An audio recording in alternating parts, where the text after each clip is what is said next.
ദിവസം ചിന്തിക്കാം.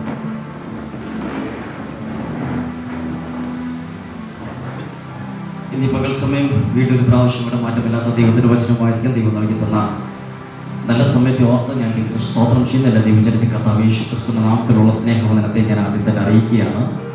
വിശേഷാൽ ഈ സഭയുടെ ശുശ്രൂഷിക്കുന്ന കർത്താവദാസൻ പ്രിയപ്പെട്ടപ്പോൾ റിവൈവൽ ഫയർ മിനിസ്ട്രീസിൻ്റെ സേവനമനുഷ്ഠിക്കുന്ന കർത്താവദാസൻ സിസ്റ്റർ പൗല സിസ്റ്റർ കൂടിയിരിക്കുന്ന എല്ലാ സഹോദരി സഹോദരന്മാർ, മാതാപിതാക്കൾ, കുഞ്ഞുങ്ങൾ സകലർക്കും ഒരു പ്രാവശ്യം ഇവിടെ വന്ദനത്തെ ഞാൻ ഈ തരത്തിൽ അറിയിക്കുകയാണ്.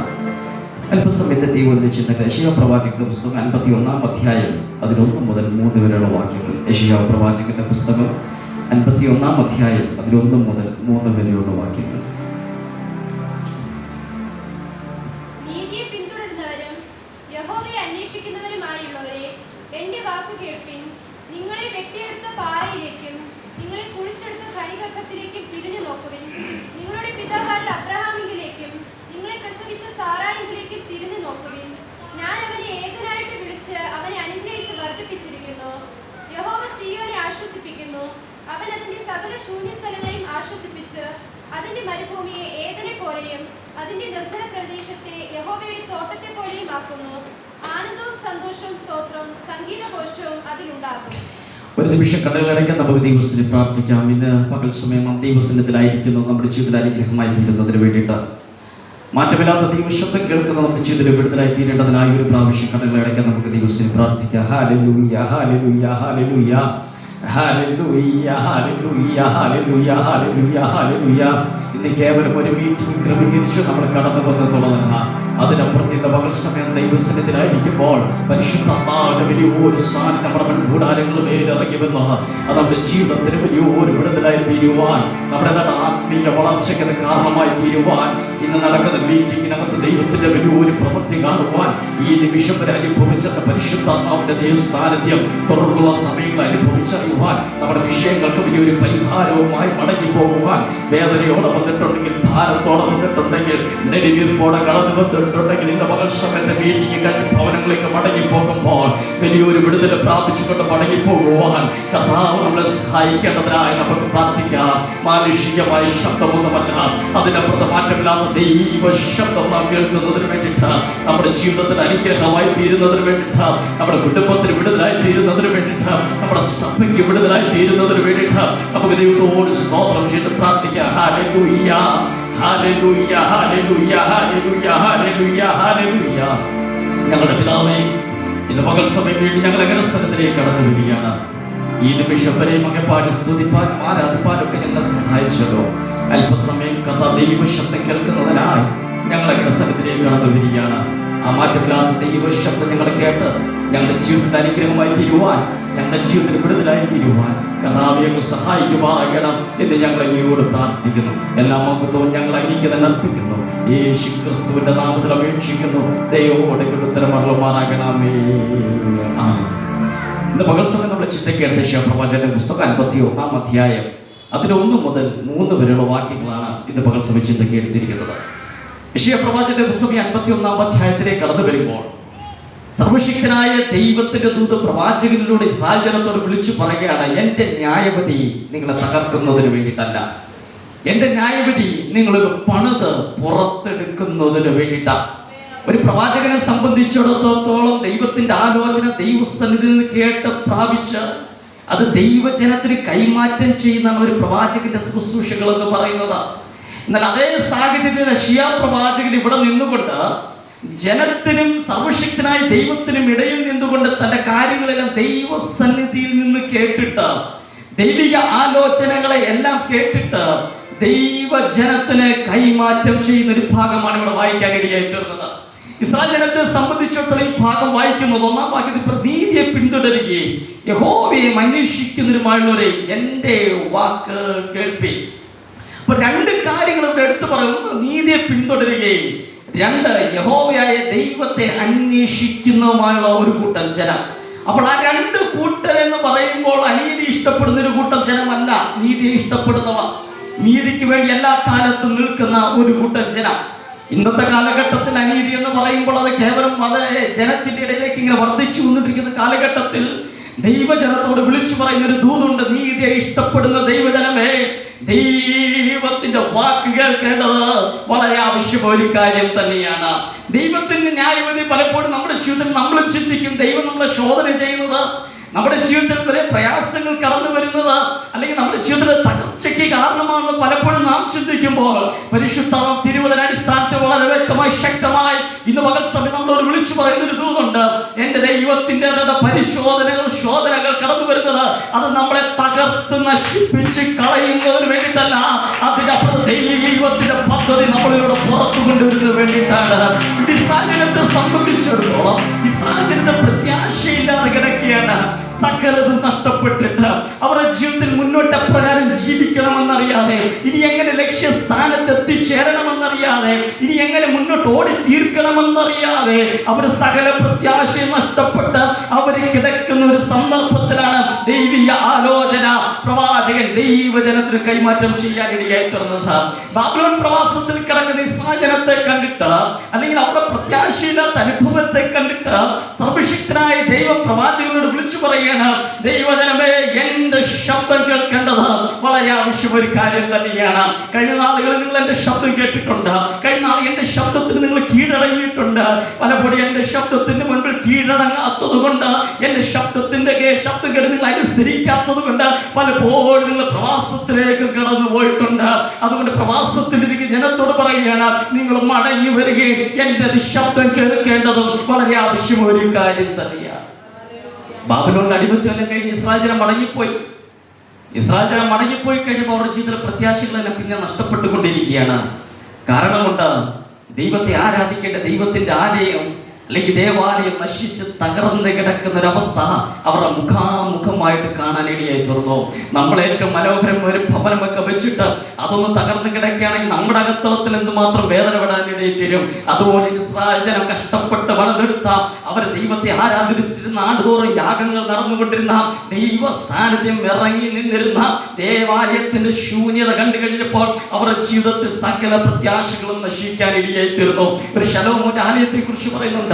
ഒന്ന് രാജാക്കന്മാർ 5-6 അധ്യായങ്ങളിലേക്ക് വരുമ്പോൾ ആ ശലോമോന്റെ ആഗ്രഹം അല്ലെങ്കിൽ ആലയം വളരെ മനോഹാരിത നിറഞ്ഞുകൊണ്ട് ഏറ്റവും ശ്രേഷ്ഠകേറിയ അനുഭവത്തിൽ നിൽക്കുമ്പോൾ ഇന്ന് ആ ശലോമോന്റെ ആലയം തകർന്ന് കിടക്കുന്ന ഒരു അനുഭവത്തിലേക്ക് അവർ കാണാനിടയായിത്തോ.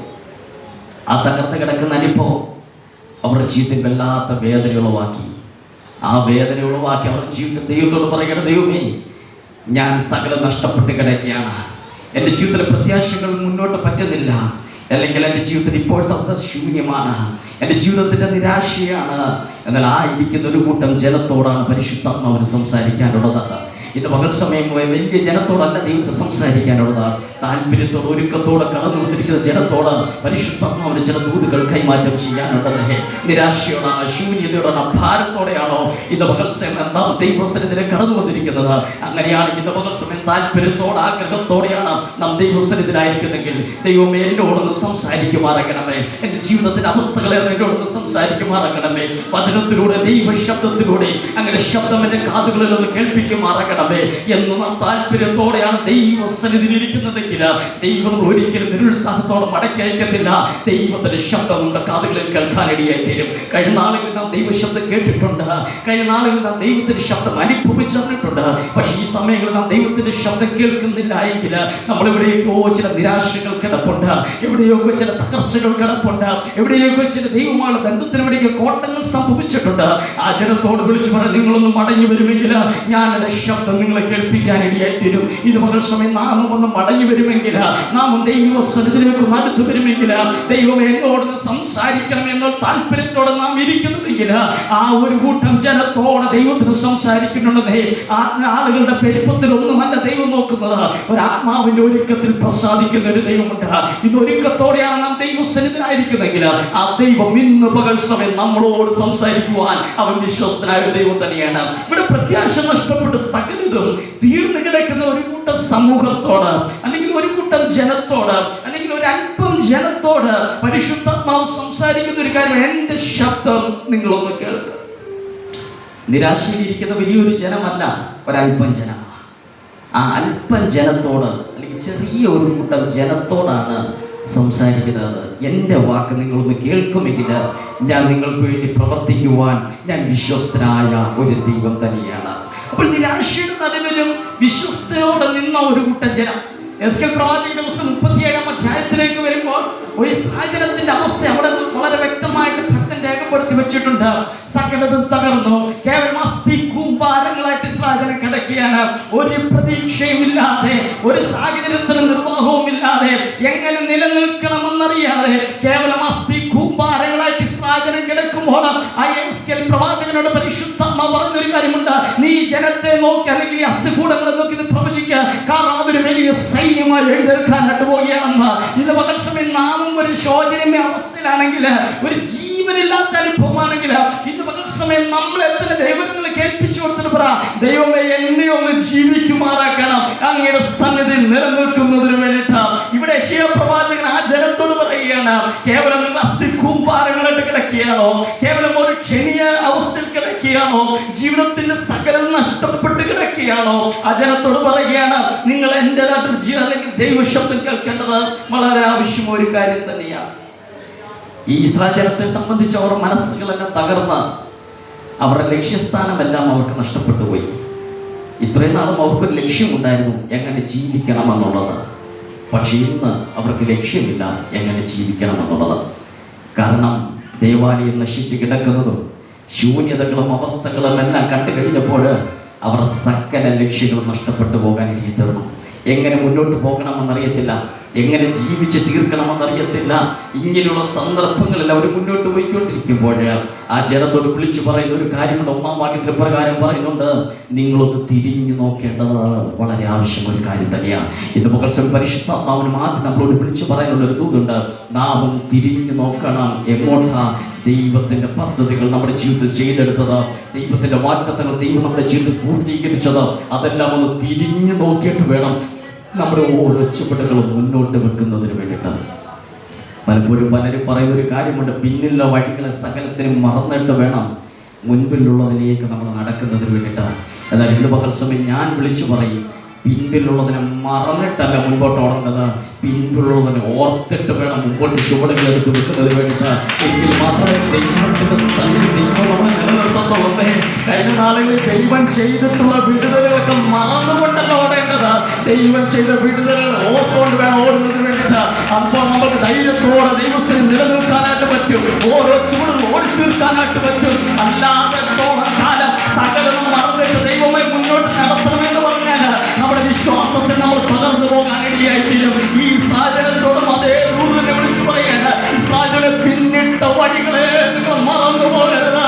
പിന്നിട്ട വഴികളെ, ദൈവം ചെയ്ത ഉപകാരങ്ങളെ, ദൈവം ചെയ്ത അത്ഭുതങ്ങളെല്ലാം ഓർത്തിട്ട് വേണം. ഇന്ന് നിങ്ങൾ ശരിയല്ല, കർത്താവ് സകലം നഷ്ടപ്പെട്ടു പോയി, പ്രതീക്ഷയില്ല, നിരാശയാണ് പറയുന്നതിന് മുൻപ് ദൈവം നമ്മുടെ ജീവിതത്തിൽ ചെയ്ത സകല ഉപകാരങ്ങളെ നാം ഓർത്തു നോക്കേണ്ടത് വളരെ ആവശ്യമായ ഒരു കാര്യം തന്നെയാണ്. 2024 നമ്മൾ പിന്നിട്ട് പോയപ്പോൾ പുതിയൊരു വർഷത്തിലേക്ക് നമ്മുടെ കാഴ്ചപ്പാടുകൾ എടുത്തു വെച്ചിരിക്കുമ്പോൾ ഇന്ന് മകൾ സമയം കഴിഞ്ഞ ഒരു വർഷക്കാലം ദൈവം നടത്തിയ വിധങ്ങളെ ഒന്ന് ഓർത്തു നോക്കണം. ദൈവമേ, ഏതൊക്കെ സാഹചര്യത്തിലൂടെ ഞാൻ കടന്നു പോയിട്ടുണ്ട്, ഏതൊക്കെ നിരാശയിലൂടെ ഞാൻ കടന്നു പോയിട്ടുണ്ട്, ഏതൊക്കെ വേദനയിലൂടെ ഞാൻ കടന്നു പോയിട്ടുണ്ട്. അതിന്റെ നടുവിലെല്ലാം താങ്ങി നിർത്തിയ കർത്താവേ, എന്റെ കൃപയോ അല്ലെങ്കിൽ എന്റേതായിട്ടുള്ള ശ്രേഷ്ഠതകളോ കൊണ്ടൊന്നുമല്ല, അങ്ങയുടെ കരം എനിക്ക് അനുകൂലമായിരുന്നത് കൊണ്ടാ. അതുകൊണ്ടാണ് ദൈവമക്കളെ ഇന്ന് മകൾ സമയം ദൈവ സന്നിധിയിലിരുന്ന ദൈവത്തെ ആരാധിപ്പാൻ ദൈവം നമ്മുടെ ജീവിതത്തിൽ അവസരം നൽകി തന്നതുകൊണ്ട്, അല്ലെങ്കിൽ ഇന്ന് മകൾ നമ്മുടെ ശ്രേഷ്ഠത കൊണ്ടല്ല നമ്മുടെ ദൈവസന്നിധിയിൽ ഇരിക്കുന്നത്, നമ്മുടെ കുടുംബത്തിന്റെ മഹിമ കൊണ്ടല്ല, നമ്മുടെ വിദ്യാഭ്യാസത്തിന്റെ യോഗ്യത കൊണ്ടൊന്നുമല്ല, അതിനപ്പുറം ദൈവത്തിന്റെ കരം എനിക്ക് അനുകൂലമായിരുന്നത് കൊണ്ടാണ് പുതിയൊരു വർഷത്തിലേക്ക് പ്രവേശിച്ച ഈ ജനുവരി മാസം 8-ാം തീയതി ദൈവസന്നിധിയിലിരുന്ന് ദൈവത്തെ പ്രാർത്ഥിപ്പാനും ദൈവത്തെ ആരാധിപ്പാനും ദൈവ ശബ്ദം കേൾക്കാനും ദൈവം നമ്മുടെ ജീവിതത്തിൽ അവസരം നൽകി തരാൻ ഇടയായിട്ടുള്ളത്. അതുകൊണ്ട് 8-ാം ദിവസം നമ്മൾ ദൈവസന്നിധിയിൽ ഇരിക്കുമ്പോൾ പിന്നിട്ട വഴികളൊക്കെ നാം ഓർത്ത് നോക്കണം. എങ്ങനെയൊക്കെയാണ് ദൈവം നമ്മുടെ ജീവിതത്തിൽ വൻ കാര്യങ്ങൾ ചെയ്യാൻ ഇടയായിട്ടുള്ളത്. ഒന്നാമത് ഇസ്രായേൽ ജനത്തോട് പറയും, ഇസ്രായേൽ ജനമേ, ഒന്നാമത് നിങ്ങൾ തിരിഞ്ഞു നോക്കേണ്ടത് നിങ്ങളുടെ പൂർവ്വപിതാവായ അബ്രഹാമിനെയും സാറയെയും ഒന്ന് തിരിഞ്ഞു നോക്കണം. ഇസ്രായേൽ ജനത്തോട് വളരെ ശക്തമായിട്ട് ദൂത, നിങ്ങളുടെ പൂർവ്വപിതാവായ ഉൽപ്പത്തി പുസ്തകത്തിന്റെ ഭാഗത്ത് രേഖപ്പെടുത്തി വെച്ചിട്ടുണ്ട്. ദൈവം ആരെന്നറിയാതിരിക്കുന്ന ഒരു കാലഘട്ടത്തില് മാറ്റമില്ലാത്ത ദൈവത്തിന്റെ ശബ്ദം അബ്രഹാം തന്റെ കാതുകളിൽ കേട്ടിട്ട് ആ ഒരു ഇമ്പമായ ശബ്ദം കേട്ടുകൊണ്ട് തന്റെ ചുവടുകൾ മുന്നോട്ട് എടുത്തു വെച്ചു. ആരാണ് തന്നെ വിളിച്ചതെന്ന് അറിയത്തില്ല, എങ്ങോട്ടാണ് യാത്ര ചെയ്തതെന്ന് അറിയത്തില്ല. ആ ശബ്ദത്തിന്റെ മുൻപിൽ അബ്രഹാം തന്റെ കാൽ ചുവടുകൾ എടുത്തു വെക്കുമ്പോൾ അതിന്റെ അപ്പുറത്ത് അബ്രഹാമിനോട് ഒരു ശബ്ദം കൂടെ കൊടുത്തു. ഞാൻ നിന്നെ കാണിപ്പാനിരിക്കൊരു ദേശത്തേക്ക് കടന്നു പോകണം. ആ ഒരു സന്ദർഭങ്ങളെല്ലാം പറയുമ്പോൾ ഒരു ലക്ഷ്യസ്ഥാനത്തെത്തിച്ച ഒരു സർവശക്തനായ ദൈവമുണ്ടെന്ന് മനസ്സിലാക്കിയിട്ട് ഇസ്രായേൽ ജനത്തോട് വിളിച്ചു പറയും, ഇസ്രായേൽ ജനമേ, ഞാൻ നിങ്ങൾ അനുഗ്രഹിച്ചു വർദ്ധിപ്പിക്കുന്ന ഒരു സർവശക്തനായ ഒരു ദൈവമാണെന്ന്. 2-ാം വാക്യം അതിന്റെ അവസാന ഭാഗത്ത് എഴുതിയിട്ടുണ്ട്. ഞാൻ നിങ്ങൾ അനുഗ്രഹിച്ചു വർദ്ധിപ്പിക്കുന്ന ഒരു സർവശക്തനായ ഒരു ദൈവമാണെന്ന്.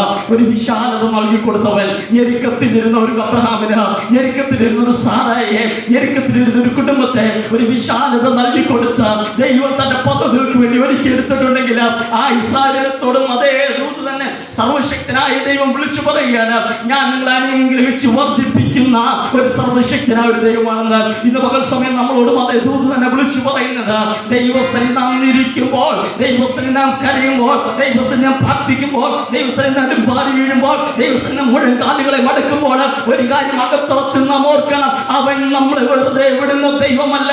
പിന്നിട്ട വഴികളിൽ നിന്ന് ചിന്തിച്ചിട്ട് മുന്നോട്ടുള്ള ഓരോ ചുവടുകൾ എടുത്തു വെക്കുമ്പോൾ ഇന്ന് പകൽ സമയം നമുക്ക് പറയാൻ ഒറ്റ കാര്യമേയുള്ളൂ, അവൻ എന്നെ അനുഗ്രഹിച്ച വർദ്ധിപ്പിച്ച ഒരു സർവശക്തനായ ഒരു ദൈവമാണ്.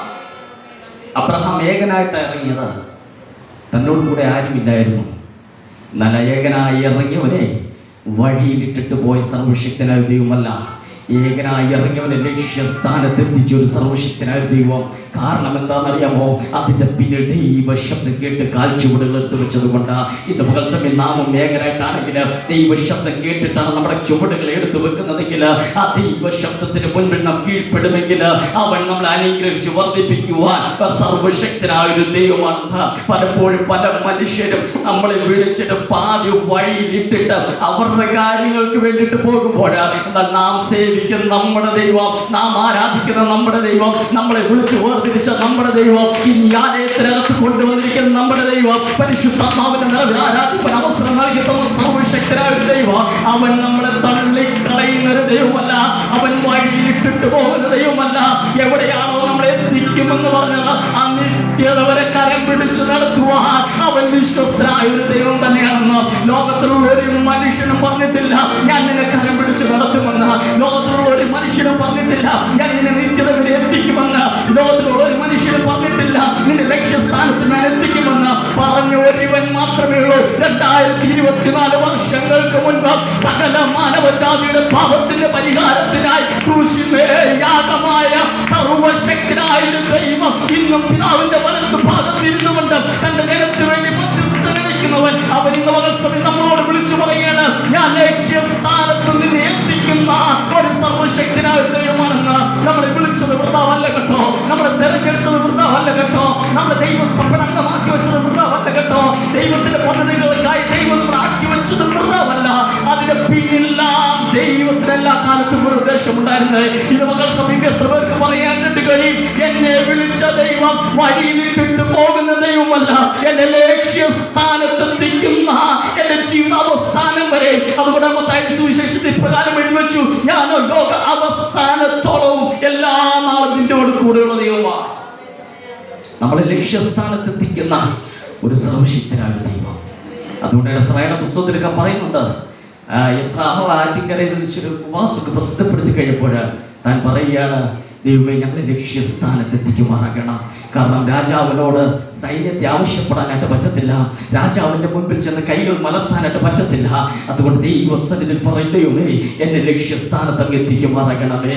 അതേ ഇസ്രായേൽ ജനത്തോടും അതേ ദൂത് തന്നെ വിളിച്ചു പറഞ്ഞത്, നിങ്ങളെ ലക്ഷ്യസ്ഥാനത്തെത്തിക്കുന്ന സർവശക്തനായ ദൈവം നിങ്ങളെ അനുഗ്രഹിച്ച് വർദ്ധിപ്പിക്കുന്നു പറഞ്ഞിട്ടുണ്ടെങ്കിൽ ഇന്ന് പകൽ സമയം നമ്മളോടും അതേ ദൂത് വിളിച്ചു പറയുന്നുണ്ട്, അവൻ നമ്മളെ അനുഗ്രഹിച്ച് വർദ്ധിപ്പിച്ച് ലക്ഷ്യസ്ഥാനത്തെത്തിക്കുന്ന ഒരു സർവശക്തനായ ഒരു ദൈവമാണെന്ന്.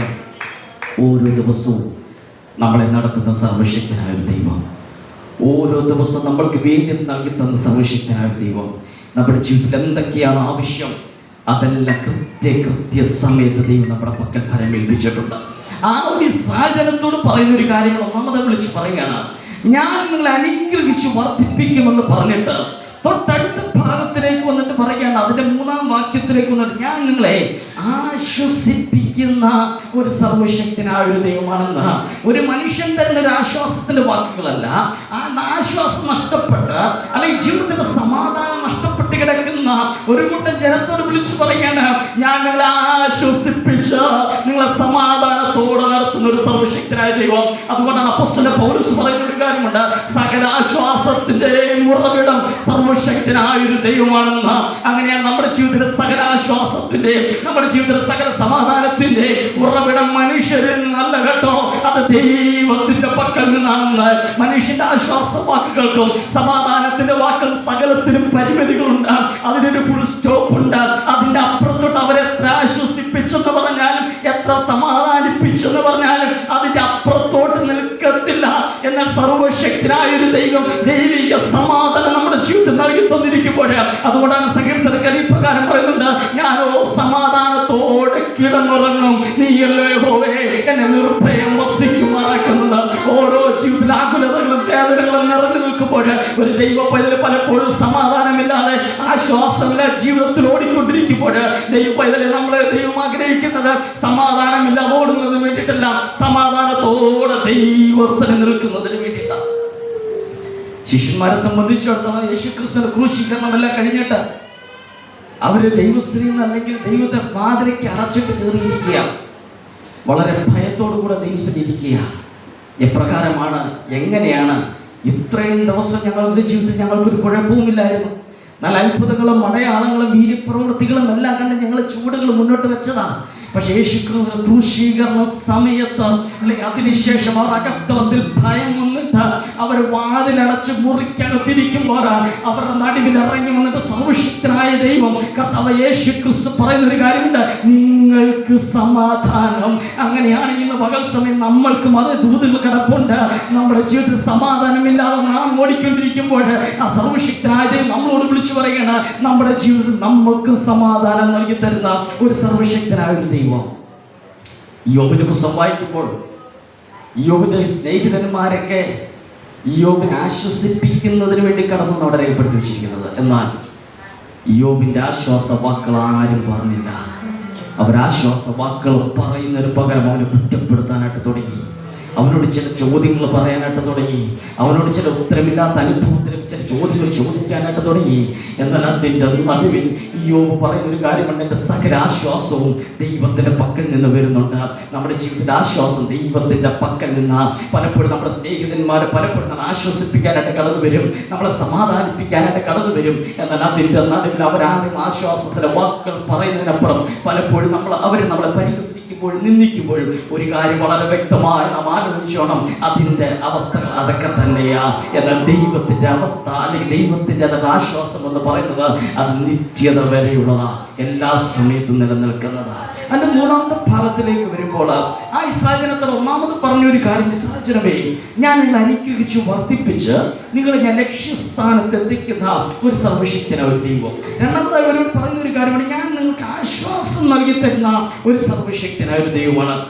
മൂന്നാമത് ഇസ്രായേൽ ജനത്തോട് പറയുക, ഇസ്രായേൽ ജനമേ, ഞാൻ നിങ്ങളുടെ അവസ്ഥകളെ മാറ്റുന്ന ഒരു സർവശക്തനായ ഒരു ദൈവമാണ്. 3-ാം വാക്യത്തിന്റെ അവസാന ഭാഗത്തിലേക്ക് വരുമ്പോൾ അതിൻ്റെ മരുഭൂമിയെ ഏദൻ പോലെയാക്കുന്ന ഒരു സർവശക്തനായ ഒരു ദൈവമുണ്ട്. നമ്മുടെ ജീവിതത്തിന്റെ ഏത് നിരാശയുടെ നടുവിലും അതിനെ ഏദൻ തോട്ടം പോലെ ആക്കുവാൻ അവൻ വിശ്വസ്തനായ ഒരു ദൈവം തന്നെയാണെന്ന് കർത്താവ് യേശുക്രിസ്തുവിന്റെ പരസ്യ ശുശ്രൂഷ വേളയിൽ അല്ലെങ്കിൽ ആ വിശന്നിരിക്കുന്ന ഒരു കൂട്ടം ജനത്തിന് വേണ്ടി ഭക്ഷണം കൊടുക്കുന്നതിന് വേണ്ടിയിട്ട് ശിഷ്യന്മാരോട് പറയുമ്പോൾ അവർ വന്ന് പറയുന്ന ഒരു കാര്യമുണ്ട്, ഈ സ്ഥലം മരുഭൂമിയാണ്, നിർജ്ജന പ്രദേശമാണ്, എന്ന് വെച്ചാൽ സകലതും അസ്തമിച്ച് കിടക്കാണ്, ഈ മരുഭൂമി ഞങ്ങളെ കൊണ്ടൊന്നും പറ്റത്തില്ല എന്ന് അവര് പറയുമ്പോൾ എന്നാൽ സർവശക്തനായ ദൈവം വിളിച്ചു പറഞ്ഞൊരു കാര്യമുണ്ട്, ഈ മരുഭൂമിയിൽ പറ്റത്തില്ലെന്ന് പറയരുത്, ഈ മരുഭൂമിയിൽ ഒന്നും നടക്കത്തില്ലെന്ന് പറയരുത്. നമ്മുടെ ജീവിതമാവുന്ന മരുഭൂമിയിലൂടെ, നമ്മുടെ ക്രിസ്ത്യൻ ജീവിതത്തിൽ മരുഭൂമി യാത്രയിലൂടെ നാം ഓടിക്കൊണ്ടിരിക്കുമ്പോൾ എന്നെ കൊണ്ട് പറ്റത്തില്ല കർത്താവേ, എന്നെ കൊണ്ട് നടക്കത്തില്ല കർത്താവേ എന്ന് പറഞ്ഞ് നാം മാറി നിൽക്കേണ്ട കാര്യമില്ല. കാരണം വിളിച്ചോരുവൻ നമ്മുടെ മുൻപിൽ ഇറങ്ങി വന്നിട്ടുണ്ടെന്നേ, വിളിച്ചോരുവൻ നമ്മളോട് കൂടെയുണ്ടെന്നേ, അവൻ നമ്മളോട് കൂടെയിരിക്കുമെന്ന് പറഞ്ഞിട്ടുണ്ടെങ്കിൽ അവൻ കൂടെയിരിക്കുന്ന ദൈവം തന്നെയാണെന്ന്. അങ്ങനെയാണെങ്കിൽ നമ്മുടെ ക്രിസ്ത്യൻ ജീവിതത്തിന്റെ ഏത് മരുഭൂമി യാത്രയിലൂടെ നാം കടന്നു എന്ന് പറഞ്ഞാലും അതിന്റെ നടി വിളിച്ചു വിളിച്ച ദൈവം എല്ലാ കാലത്തും വിശ്വസ്തൻ തന്നെയാണെന്ന്. ഇവിടെ ഇസ്രായേൽ ജനത്തോട് പറയുക, ഞാൻ നിങ്ങളുടെ ജീവിതത്തിന്റെ മരുഭൂമി ഏതെങ്കിലും തോട്ട പോലെയാക്കുന്ന ഒരു സർവശക്തനായ ദൈവം. ആവർത്തന പുസ്തകം 8-15 വാക്യത്തിലേക്ക് വരുമ്പോൾ ഈ മരുഭൂമിയുടെ ചില അവസ്ഥകൾ ആ ഭാഗങ്ങളിൽ രേഖപ്പെടുത്തി വെച്ചിട്ടുണ്ട്. ഒന്ന്, ഒരു വരൾച്ച നിറഞ്ഞതും വെള്ളമില്ലാത്ത ഒരു അനുഭവമാണ് മരുഭൂമി എന്ന് പറയുന്നത്. എന്ന് വെച്ചാൽ നമ്മുടെ ജീവിതത്തിൽ എത്ര പ്രാർത്ഥിച്ചിട്ടും മറുപടി കാണാത്ത ഒരു സമയമാണ് മരുഭൂമി എന്ന് പറയുന്നത്. നമ്മൾ പ്രാർത്ഥിക്കുന്നുണ്ട്, ആരാധിക്കുന്നുണ്ട്, ദൈവശബ്ദം കേൾക്കുന്നുണ്ട്, പക്ഷെ അതിൻ്റെ അപ്പുറത്തെ ഒരു തലത്തിലേക്ക് ഒരിക്കലും നമ്മൾക്ക് ഉയരാനായിട്ട് പറ്റുന്നില്ല. എത്ര ചുവടുകൾ എടുത്തു വെച്ചിട്ട് മരുഭൂമി ഒന്ന് അതിജീവിക്കാനായിട്ട് പറ്റുന്നില്ല. ഒരു വെള്ളമില്ലാതെ കേവലം വരൾച്ച മാത്രം നിറഞ്ഞു നിൽക്കുന്ന ഒരു സമൂഹത്തോട് വിളിച്ചു പറയുന്ന ഒരു കാര്യമുണ്ട്. 107-ാം സങ്കീർത്തനം അതിന്റെ 35 വാക്യത്തിലേക്ക് വരുമ്പോൾ, ഞാൻ നിന്റെ മരുഭൂമിയെ മാറ്റി, ഞാൻ നിന്റെ നിർജ്ജന പ്രദേശത്തെ മാറ്റിമറിയുവാൻ ഞാൻ വിശ്വസ്തനായ ഒരു ദൈവം തന്നെയാണെന്ന്. അങ്ങനെയാണെങ്കിൽ നമ്മുടെ ജീവിതത്തിലെ മരുഭൂമിയുടെ സാഹചര്യം കടന്നു വരുമ്പോൾ, ഒരു വരൾച്ചയുടെ അനുഭവം കടന്നു വരുമ്പോൾ, ഇത് പരിശുദ്ധാത്മാവ് വളരെ വ്യക്തമായി ദൂത് വിളിച്ചു പറയുന്നുണ്ട്, അതിനെ മാറ്റിമറിക്കുവാൻ അവൻ വിശ്വസ്തൻ തന്നെയാണെന്ന്. പ്രാർത്ഥിച്ചതും ആരാധിച്ചതും വൃഥാവല്ല കേട്ടോ. ദൈവം എന്റെ പ്രാർത്ഥന കേൾക്കാത്ത എന്താണ്, എന്റെ ആരാധന കൈക്കൊള്ളാത്ത എന്താണ്, എന്നും വരൾച്ച തന്നെയാണോ, എന്നും ഈ ഒരു വെള്ളമില്ലാത്ത അനുഭവം തന്നെയാണോ, എന്റെ ക്രിസ്ത്യൻ ജീവിതം ഇങ്ങനെയാണ് ഞാൻ മുന്നോട്ട് നയിക്കേണ്ടത് എന്ന് പലപ്പോഴും ചോദ്യത്തോടു കൂടി ആയിരിക്കുമ്പോൾ തിരുവചനം വളരെ വ്യക്തമായ ഉത്തരം തരുന്നുണ്ട്. വരൾച്ചകളെ മാറ്റുവാൻ അവൻ വിശ്വസ്തനായ ഒരു ദൈവം തന്നെയാണ്.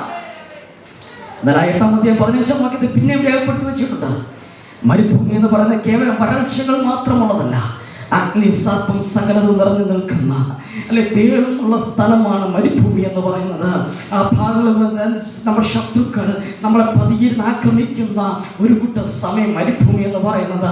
അല്ലെങ്കിൽ അഗ്നി സർപ്പങ്ങളും മരുഭൂമിയിൽ കിടക്കുമ്പോൾ, തേളുകളും മരുഭൂമിയിൽ കിടക്കുമ്പോൾ അത്രമാത്രം അവസ്ഥകൾ നിറഞ്ഞു നിൽക്കുന്ന ഒരു അവസ്ഥയിൽ ഒരിക്കലും മുന്നോട്ട് പോകാൻ പറ്റാത്ത സാഹചര്യത്തിൽ നാം വന്നു നിൽക്കുമ്പോൾ അതിനെല്ലാം മാറ്റുന്ന ഒരു സർവശക്തനായ ദൈവമുണ്ട്. 32-ാമത്തെ വാക്യത്തിലേക്ക് വരുമ്പോൾ കേവലം ഭയപ്പെടുത്തുന്ന ഒരു സമയമാണ് മരുഭൂമി എന്ന് പറയുന്നത്. ഇവിടെ ഇസ്രായേൽ ജനത്തോട് അതല്ല പറയുന്നത്, ഇസ്രായേൽ ജനമേ, നിങ്ങളുടെ ജീവിതത്തിലെ മരുഭൂമി എന്ന് പറയുന്നത് നിങ്ങളെ ഭയപ്പെടുത്തുന്ന സമയമാണ്. നമ്മുടെ ജീവിതത്തിലെ മരുഭൂമി എന്ന് പറയുന്നത് നമ്മളെ ഭയപ്പെടുത്തുന്നൊരു സമയം തന്നെയാണ്. എന്തിനെക്കുറിച്ചുള്ള ഭയമാണ്? നാളെക്കുറിച്ചുള്ളൊരു ഭയം, തലമുറയെക്കുറിച്ചുള്ളൊരു ഭയം, നമ്മുടെ കുടുംബത്തെക്കുറിച്ചുള്ളൊരു ഭയം, നമ്മുടെ ജീവിതത്തെക്കുറിച്ചുള്ളൊരു ഭയം, നമ്മുടെ ആരോഗ്യത്തെക്കുറിച്ചുള്ളൊരു ഭയം. ഈ സകല കാര്യങ്ങളും കേറുന്ന ഭയത്തോടെ നാം ഇരിക്കുമ്പോൾ അത് നമ്മുടെ ജീവിതത്തിൽ ഒരു മരുഭൂമിയായി മാറാറുണ്ട്. എന്ന് വെച്ചാൽ എങ്ങനെ മുന്നോട്ട് പോകണമെന്ന് അറിയാത്ത, ജീവിതത്തിന്റെ സകലതും അസ്തമിച്ച് കിടക്കുന്ന, ഭയത്തോടെ നിൽക്കുന്ന ഒരു അനുഭവത്തിലേക്ക് നാം എത്തുമ്പോൾ ഇന്ന് പരിശുദ്ധാത്മാവ് വളരെ വ്യക്തമായി വിളിച്ചു പറഞ്ഞു, തലമുറയെ കുറിച്ച് ഭാരപ്പെട്ട് നിൽക്കേണ്ട കാര്യമില്ല, കാരണം എൻ്റെ ദൈവത്തിന്റെ കയ്യിൽ സുരക്ഷിതം തന്നെ ആ ഭാവി. നമ്മുടെ ഭാവി നമുക്ക് നന്നായിട്ട് അറിയാമോ ചോദിച്ചാൽ ഒരിക്കലും നമുക്ക് പറയാനായിട്ട് പറ്റത്തില്ല അറിയാമെന്ന്. ഇന്നലകളെ എനിക്ക് നന്നായിട്ട് അറിയാം, ഇന്നത്തെ ഈ നിമിഷം എനിക്ക് നന്നായിട്ട് അറിയാം. ഒരു 5 മിനിറ്റ് കഴിഞ്ഞ് എൻ്റെ ജീവിതം സംഭവിക്കുന്നത് എന്താണെന്ന് എനിക്ക് പറയാനായിട്ട് പറ്റത്തില്ല. എന്നാൽ സർവശക്തനായ തിരുവചനത്തിൽ വളരെ വ്യക്തമായി പറയുന്നൊരു കാര്യമുണ്ട്, നിന്റെ ഇന്നലകളെ എനിക്ക് നന്നായിട്ടറിയാം, ഇന്ന് പോകുന്ന സാഹചര്യം എനിക്ക് നന്നായിട്ടറിയാം, നിന്റെ ജീവിതം നാളെ എന്താണ് സംഭവിക്കുന്നതെന്നും എനിക്ക് നന്നായിട്ടറിയാം. കാരണം എന്നെ സൃഷ്ടിച്ചവരുമേ അന്ന് ഉദരത്തിൽ ഉരുവാകുന്നവരുമുണ്ട്. എന്നെ കണ്ട സർവശക്തനായ പറയുന്നത്, നിന്റെ ഭാവി എന്റെ കയ്യിൽ എല്ലാ കാലത്തും സുരക്ഷിതമാണ്. ഇത് ഓരോ സമയം നമ്മളോട് വിളിച്ചു പറയുന്നുണ്ട്, നമ്മുടെ ഭാവി ദൈവത്തിന്റെ കയ്യിൽ സുരക്ഷിതം തന്നെയാ. ഒരു മനുഷ്യനല്ല എഴുതി വെച്ചത്, ഒരു രാജാക്കന്മാരല്ല എഴുതി വെച്ചത്, ഒരു നേതാക്കന്മാരുമല്ല എഴുതി വെച്ചത്. അമ്മയുടെ ഉദരത്തിൽ ഉരുവാകുന്നതിന് മുമ്പ് എന്നെ കണ്ട ദൈവം, ഈ ഭൂമിക്ക് അടിസ്ഥാനമിടുന്നതിന് മുമ്പ് എന്നെ കണ്ട ദൈവം, എന്റെ ഭാവി അവന്റെ കൈ എല്ലാ കാലത്തും സുരക്ഷിതം തന്നെയാണെന്ന് നിരാശയോടെ, മരുഭൂമിയാണ് കർത്താവേ, എന്റെ തലമുറകൾ ചെയ്യുന്ന ഒരു മരുഭൂമിയാണല്ലോ എന്ന് ഭാരപ്പെട്ടു നിൽക്കണ്ട, കാരണം ദൈവത്തിന്റെ കയ്യിൽ സുരക്ഷിതം തന്നെയാണ്. ഭയത്തോടിരിക്കുന്ന ഒരു കൂട്ടം ജനത്തോട് പറയുകയാണ്, മരുഭൂമിയെ കണ്ട് ഭയപ്പെട്ടു പോകേണ്ട, മാറി നിൽക്കണ്ട. കാരണം ഏകദേശം 365 പ്രാവശ്യം തിരുവചനത്തിനൊരു വാക്കെടുത്ത് പറയുന്നുണ്ട്, ഭയപ്പെടേണ്ട എന്നുള്ളൊരു ശബ്ദം. അങ്ങനെയാണെങ്കിൽ ഓരോ ദിവസം ആദ്യത്തെ സമയം, നാം പ്രഭാതത്തിൽ എഴുന്നേൽക്കുന്ന സമയം, നമ്മുടെ കാതുകളിൽ മുഴങ്ങിക്കേൾക്കുന്ന അല്ലെങ്കിൽ വാക്കെന്താണെന്ന് അറിയാമോ? ഭയപ്പെടേണ്ട കുഞ്ഞെ, ഇന്നത്തെ ജീവിതത്തെ ഓർത്ത് നീ ഭയപ്പെട്ടു പോകേണ്ട, ഇന്നത്തെ യാത്രകളെ ഓർത്ത് ഭയപ്പെട്ടു പോകേണ്ട കാര്യമില്ല. ഈ ഒരു വാക്ക് നമ്മുടെ കാതുകളിൽ കേട്ട് കഴിയുമ്പോൾ അന്നേ ദിവസം ജീവിക്കാനുള്ള ഒരു ധൈര്യം ദൈവം നമ്മളെ പകരാക്കിയേറ്റു. വേറൊരു വാക്ക് 300 പ്രാവശ്യം എഴുതി വെച്ചിട്ടില്ല, ഒറ്റ വാക്ക് മാത്രം എഴുതി വെച്ചു, ഭയപ്പെടേണ്ട എന്നുള്ളൊരു ശബ്ദം. അങ്ങനെയാണ് അവരുടെ ജീവിതത്തിൽ ദൈവം പറഞ്ഞിരുന്ന ആലോചനയാ നമ്മളോട് വിളിച്ചു പറഞ്ഞ ഈ ശബ്ദമാ. ഓരോ ദിവസവും നാം ജീവിക്കുന്നത് ഭയപ്പെട്ടു പോകേണ്ട കാര്യമില്ല. എന്നാൽ ആ 107-ാം സങ്കീർത്തനത്തിലേക്ക് വരുമ്പോൾ ആ മരുഭൂമി ജനവാസമില്ലാത്തൊരു സ്ഥലമാണ്. നമ്മൾ ഒറ്റപ്പെടുത്തുന്നൊരു സമയം, നമ്മളോട് കൂടെ ആരുമില്ലാതിരിക്കുന്നൊരു സമയം. എന്നാൽ അതിൻ്റെ നടുവിൽ ദൈവം നമ്മളോട് കൂടെയുണ്ട്. എന്നാൽ ഈ ഇത്രയും ഭാഗങ്ങൾ മരുഭൂമി ഭയപ്പെടുത്തുന്ന സ്ഥലമാണ്, ജനസഞ്ചാരമില്ലാത്ത സ്ഥലമാണ്, വരൾച്ച നിറഞ്ഞു നിൽക്കുന്ന സ്ഥലമാണ്, ഒറ്റപ്പെടുത്തുന്ന സ്ഥലമാണ്, പാമ്പുകളും തേളുകളും നിറഞ്ഞു നിൽക്കുന്ന ഒരു സ്ഥലമാണെന്ന് തിരുവചനം വളരെ വ്യക്തമായിട്ട് പറയുമ്പോൾ ലൂക്കോസ് സുവിശേഷം 3-ാം അധ്യായം അതിന്റെ 2-ാം വാക്യത്തിൽ ഇപ്രകാരം എഴുതി വെച്ചു, മരുഭൂമി കേവലം ഇത് മാത്രം നിറഞ്ഞു നിൽക്കുന്ന ഒരു സ്ഥലമല്ല, ദൈവ ശബ്ദം മുഴങ്ങി കേൾക്കുന്ന ഒരു സമയമാണെന്ന്. നമ്മുടെ ജീവിതത്തിലെ ദൈവ ശബ്ദം മുഴങ്ങി കേൾക്കുന്ന ഒരു സമയം എപ്പോഴാണെന്ന് ചോദിച്ചാൽ, ഒരു മരുഭൂമിയുടെ അവസ്ഥ വരുമ്പോൾ, ഒരു നിരാശയുടെ അനുഭവം വരുമ്പോൾ, ഒരു ശോധനയുടെ അവസ്ഥ വരുമ്പോൾ ദൈവം നമ്മുടെ കാതുകളിൽ നമ്മളോട് സംസാരിക്കാനായിട്ട് തുടങ്ങും. മരുഭൂമി ഭയപ്പെടുത്തുന്ന സമയമാണെന്ന് പറഞ്ഞ് മാറ്റിക്കളയല്ലേ. മരുഭൂമി വേദന ഒറ്റപ്പെടുത്തുന്ന സമയമാണെന്ന് പറഞ്ഞ് മാറ്റിക്കളേണ്ട കാര്യമില്ല. മരുഭൂമി നിരാശയുടെ സമയമാണെന്ന് പറഞ്ഞ് മാറ്റിക്കളേണ്ട കാര്യമില്ല. അതിൻ്റെ അപ്പുറത്ത് മരുഭൂമിക്ക് വേറൊരു തലമുറ ഒരുക്കി വെച്ചിട്ടുണ്ട്. ദൈവ ശബ്ദം മുഴങ്ങി കേൾക്കുന്നൊരു സമയം. യോഹന്നാൻ സ്നാപകൻ മരുഭൂമിയിൽ വിളിച്ചു പറഞ്ഞിട്ടുണ്ട്, മാനസാന്തരത്തിന്റെ ദൂത് വിളിച്ചു പറയാനിടയായി തീർന്നു. കൊട്ടാരത്തിൽ കേൾക്കാതെ അല്ലെങ്കിൽ പാളയത്തിനകത്ത് കേൾക്കാതെ മരുഭൂമിയിൽ വെളിപ്പെട്ടിട്ടുണ്ടെങ്കിൽ നമ്മുടെ ജീവിതത്തിന്റെ മരുഭൂമിയിലും ദൈവ ശബ്ദം വെളിപ്പെട്ടു വരാനിടയായി തീരും. മരുഭൂമി നമ്മളെ തകർക്കാനല്ല, മരുഭൂമി നമ്മളെ പുറത്തെടുക്കുന്നതിന് വേണ്ടിയിട്ടാണ്. കർത്താവ് യേശു ക്രിസ്തുവിന്റെ പരസ്യ ശുശ്രൂഷകൾ ആരംഭിക്കുമ്പോൾ ശത്രുവായ പരീക്ഷിക്കുന്നതിന് വേണ്ടിയിട്ട് മരുഭൂമിയിലേക്ക് വരാനിടയായി തീർന്നു. എന്നാൽ ആ മരുഭൂമി തന്നെ തകർത്തില്ല, പുതിയ ശുശ്രൂഷയ്ക്ക് കാഴ്ചപ്പാടുകൾ എടുത്തു വെക്കാനിടയായി തീർന്നു.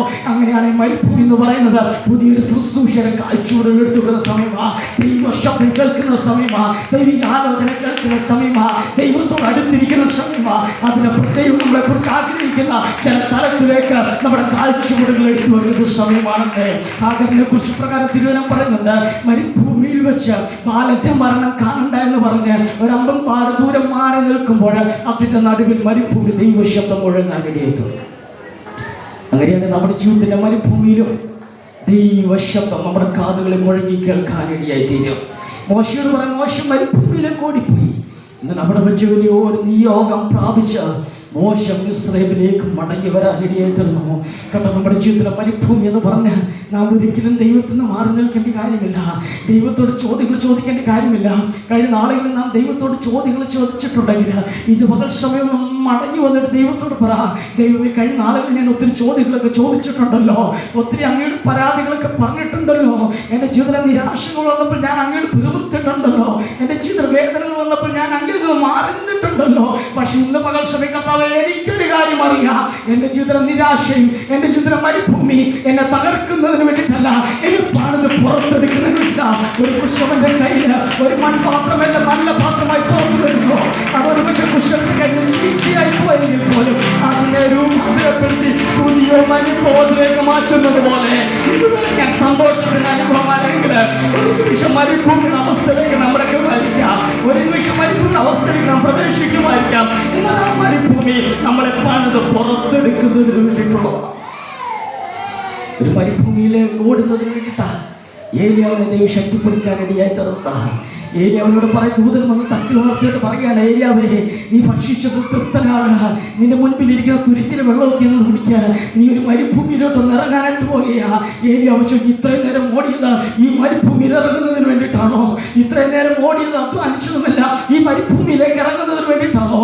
എന്നാൽ ദൂതന്റെ ശബ്ദം ഇപ്രകാരമുണ്ട്, നീ മരുഭൂമിയിൽ നിന്ന് ഇറക്കുന്നത് നീ ക്ഷീണിച്ചു പോകാനല്ല, നിന്റെ അനന്തര ശുശ്രൂഷ ചെയ്യുന്നതിന് വേണ്ടിയിട്ട്.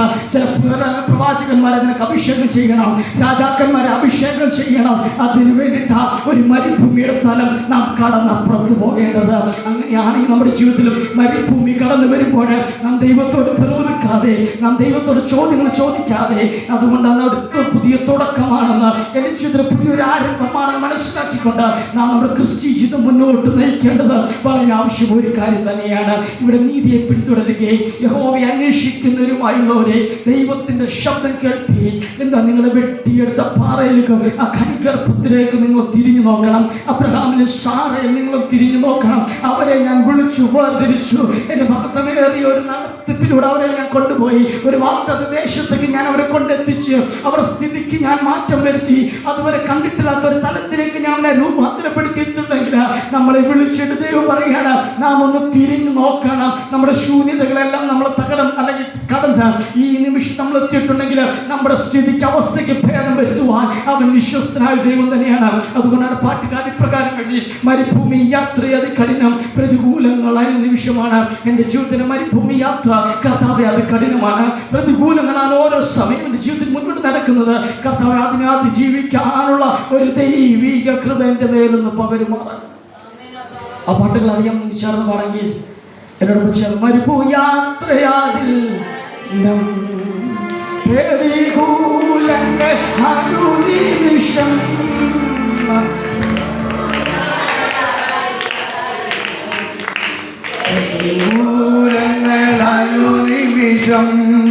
പകൽ മേഘസ്തംഭം രാത്രിയാക്കി തുണ എന്നെ അനുദിനം വഴി നടത്തും. പകൽ മേഘസ്തംഭം രാത്രിയാക്കി തുണ എന്നെ അനുദിനം വഴി നടത്തും.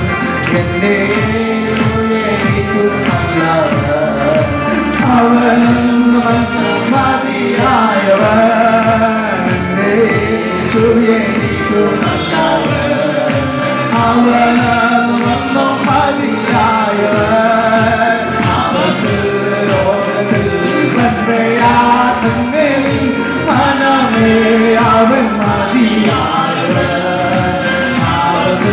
ലോകത്തിൽ പ്രയാസങ്ങളിൽ മനമേ അവൻ മതിയായവൻ. അവനാദ്യനും ദിവ്യസ്നേഹത്തിനുറവിടമേ, അവനാദ്യനും ദിവ്യസ്നേഹത്തിനുറവിടമേ. അതിനായിരത്തിൽ അതിശേഷനാമന്ദിരാമന്ദിരാനായകൻ. അതിനായിരത്തിൽ അതിശേഷനവാസത്തിനാമന്ദിരാനായകൻ. എൻ്റെ യേശു എനിക്കു നല്ലവൻ, അവനൊന്നും മതിയായവൻ. എൻ്റെ യേശു എനിക്കു നല്ലവൻ, അവനൊന്നും മതിയായവൻ. അവത്തിൽ ലോകത്തിൽ പ്രയാസങ്ങളിൽ മനമേ അവൻ മതിയായവൻ. അവത്തിൽ ലോകത്തിൽ പ്രയാസങ്ങളിൽ മനമേ അവൻ മതിയായവൻ. എൻ്റെ ക്ലേശമെല്ലാം നീങ്ങിപ്പോ, കണ്ണുനീരെല്ലാം തുടച്ചിടുവേ. എൻ്റെ ക്ലേശമെല്ലാം നീങ്ങിപ്പോ, കണ്ണുനീരെല്ലാം തുടച്ചിടുവേ. അവൻ രാജാവായി വെളി വരുമ്പോൾ ഞാൻ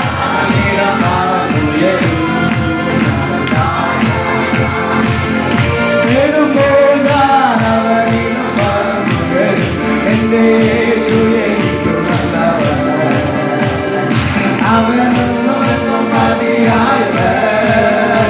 എൻ്റെ യേശു എനിക്കു നല്ലവൻ, അവനെന്നും മതിയായവൻ. അവർക്ക് ലോകത്തിൽ പ്രയാസങ്ങളിൽ മനമേ അവൻ മതിയായവൻ. പ്രയാസങ്ങളിൽ മനമേ അവൻ മതിയായവൻ. ഓ അവർക്ക് ലോകത്തിൽ പ്രയാസങ്ങളിൽ മനമേ അവൻ മതിയായവൻ. അമേരാപത്തിൽ ലോകത്തിൽ പ്രയാസങ്ങളിൽ മനമേ അവൻ മതിയായവൻ. ഇന്ന് പകൽ സമയം പരിശുദ്ധാത്മാവൻ നമ്മളോട് വിളിച്ചു പറയുന്ന ദൂതുണ്ട്. നമ്മളെ അനുഗ്രഹിച്ച് വർദ്ധിപ്പിപ്പാൻ അവൻ വിശ്വസ്തനാ. 2024 നാം പ്രാർത്ഥിച്ചതിനും കരഞ്ഞതിനുമല്ല ഈ 2025 മറുപടികൾ കാണാൻ തുടങ്ങും. അവിടെ ചില അനുഗ്രഹം വെളിപ്പെടാനായിട്ട് തുടങ്ങും. കേവലം അനുഗ്രഹിക്കുന്ന മാത്രം ദൈവമല്ല, നമ്മൾ ആശ്വസിപ്പിച്ച് വഴി നടത്തുന്ന ഒരു ദൈവം. നമ്മുടെ സ്ഥിതിക്ക് മാറ്റം വരുത്തി, ഒരു മരുഭൂമിയുടെ അവസ്ഥ മാറ്റി, ഒരു ഏദൻ തോട്ടം പോലെയാക്കി, ഒരു നിർജ്ജന പ്രദേശത്തെ മാറ്റി യഹോവയുടെ തോട്ടം പോലെയാക്കി. അവൻ മാനിക്കുവാൻ അവൻ വിശ്വസ്തനായ ഒരു ദൈവം തന്നെയാണ്. അതുകൊണ്ടാണ് തിരുവചനം വളരെ വ്യക്തമായി പറയുന്നു, ദൈവം തന്റെ ജനത്തിന്റെ സ്ഥിതി മാറ്റുന്ന ഒരു സർവശക്തനായ ഒരു ദൈവം. ഇന്ന് പകൽസമയം ശബ്ദം കേൾക്കുന്ന ദൈവജനമേ, വേദനയോ അലങ്കാരത്തോടെയാണ് ഇന്ന് പകൽസമയം ആലയത്തിനകത്ത് കടന്നു വന്നതെങ്കിൽ, ഇന്ന് പകൽസമയം പ്രാർത്ഥനയോടിരിക്കുമെങ്കിൽ ദൈവം നിന്റെ സ്ഥിതികൾക്ക് മാറ്റം വരുത്തുവാൻ, കുടുംബത്തിന്റെ സ്ഥിതിക്ക് മാറ്റം വരുത്തുവാൻ, തലമുറയുടെ സ്ഥിതിക്ക് മാറ്റം വരുത്തുവാൻ, ദൈവത്തിന്റെ ജീവിതത്തിലെ സാധ്യതകൾ മാറ്റം വരുത്തുവാൻ അവൻ വിശ്വസ്തനായ ഒരു ദൈവം തന്നെയാണ്. ആ ദൈവം ഇന്നും നമ്മൾക്ക് വേണ്ടി ജീവിക്കുന്നുണ്ട്. അവൻ നമ്മൾക്ക് വേണ്ടി ഉയരങ്ങളിലിരിപ്പുണ്ട്. അവൻ ഇന്ന് നമ്മൾക്ക് വേണ്ടി നീതിയോടെ കാര്യങ്ങൾ കൈകാര്യം ചെയ്യുന്ന ഒരു ദൈവമാണ്. സാഹചര്യത്തോട് വിളിച്ച്, സാഹചര്യമേ, നിങ്ങളുടെ ജീവിതത്തിൽ നിരാശ കൊണ്ട് നിറഞ്ഞൊരു സമയമായിരുന്നു നിങ്ങളുടേതാ. നല്ലൊരു ദൈവശബ്ദം മുഴുകി കേട്ടോ. നിങ്ങളുടെ ജീവിത സകലത്തിനെ ചേഞ്ച് ചെയ്യുവാൻ വിശ്വസ്തനായ ഒരുവൻ ഉയരത്തിലുണ്ട്. അതുകൊണ്ട് നമ്മുടെ ജീവിതം, നമ്മുടെ ക്രിസ്ത്യൻ ജീവിത യാത്ര മുന്നോട്ട് നയിക്കുമ്പോൾ നാം പിന്നിട്ട വഴികളെ നാം മറന്നു പോകല്ലേ. കൂട്ടുകാരോട് പകവെച്ചുകൊണ്ടിരിക്കുന്ന ഓർത്തിരിക്കണമെന്നല്ല, കൂട്ടുകാരൻ നമ്മളോട് പറഞ്ഞ, സ്നേഹിതർ നമ്മളോട് പറഞ്ഞത് ഓർത്തിരിക്കണമെന്നുള്ളതല്ല. പലപ്പോഴും അതൊക്കെ നാം ഓർത്തിരിക്കും. പലപ്പോഴും ദൈവം ചെയ്ത ഉപകാരങ്ങൾ നമ്മൾ മറന്നു പോകാറുണ്ട്.